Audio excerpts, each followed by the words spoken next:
آدم علیہ السلام کے دو فرزند حابیل اور قابیل، تو ان کا آپس میں الجھاؤ ہو گیا، تو اس نے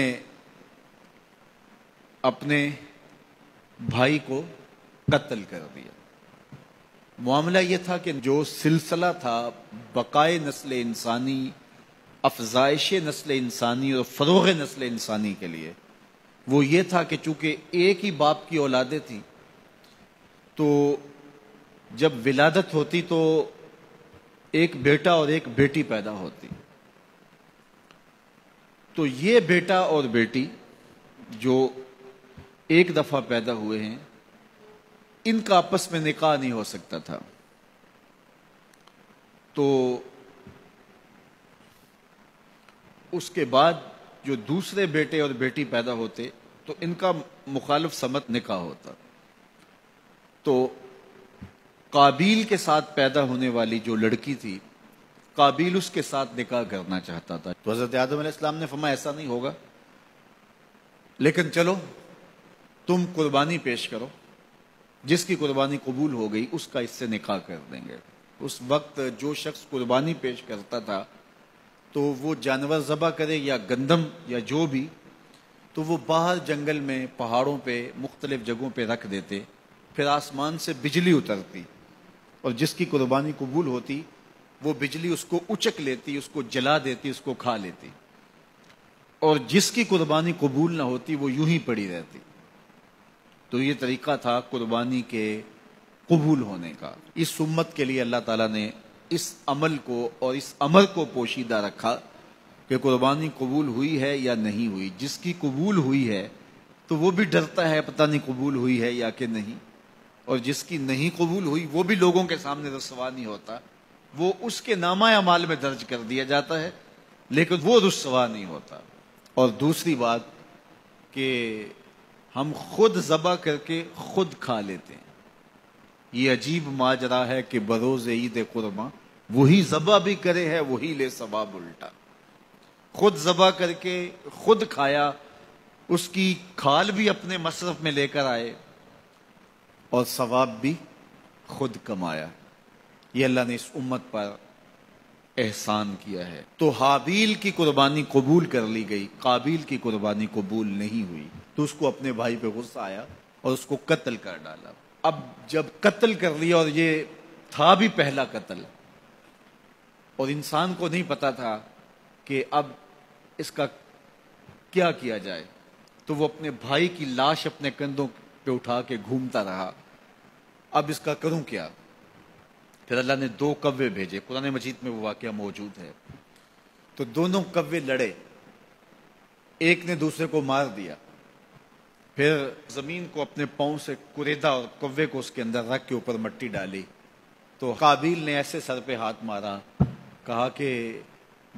یہ کوا جو ہے یہ تو میرے سمجھدار نکلا اور میں نہ جان سکا اور یہ جانتا ہے، تو پھر اپنے بھائی کی لاش کو دفن کیا۔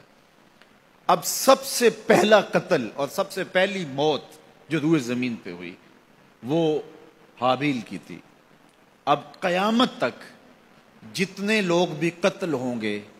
جس طرح قاتل کو اس کی سزا اور اس کا گناہ پہنچے گا،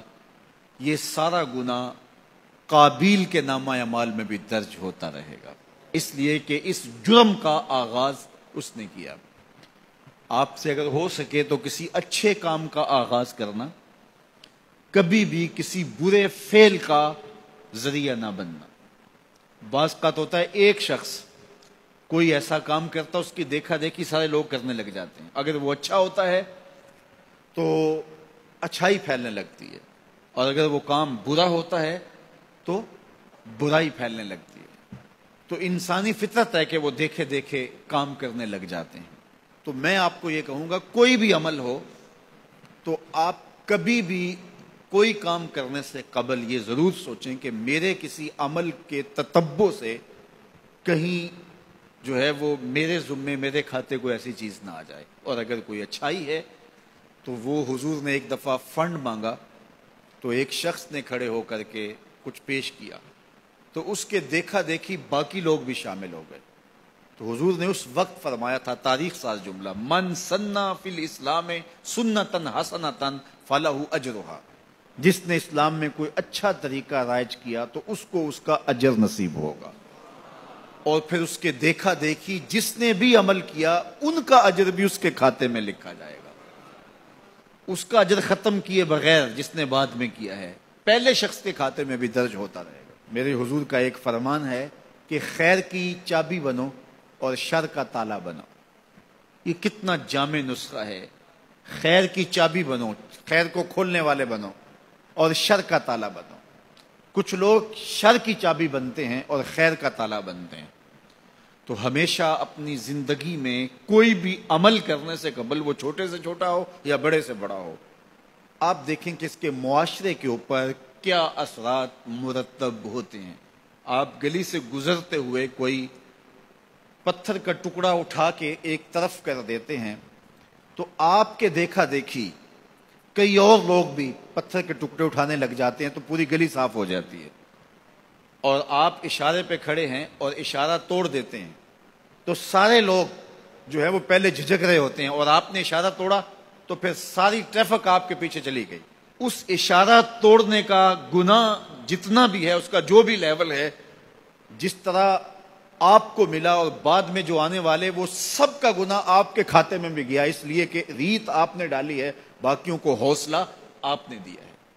اس طرح بہت ساری چھوٹی چھوٹی باتیں ہیں جو اپنی زندگی کے اندر آپ خود غور کر سکتے ہیں، تو کسی کو گالی بھی نہ دیں اور جو ہے وہ کسی گناہ کا سبب اور ذریعہ کبھی نہ بنے۔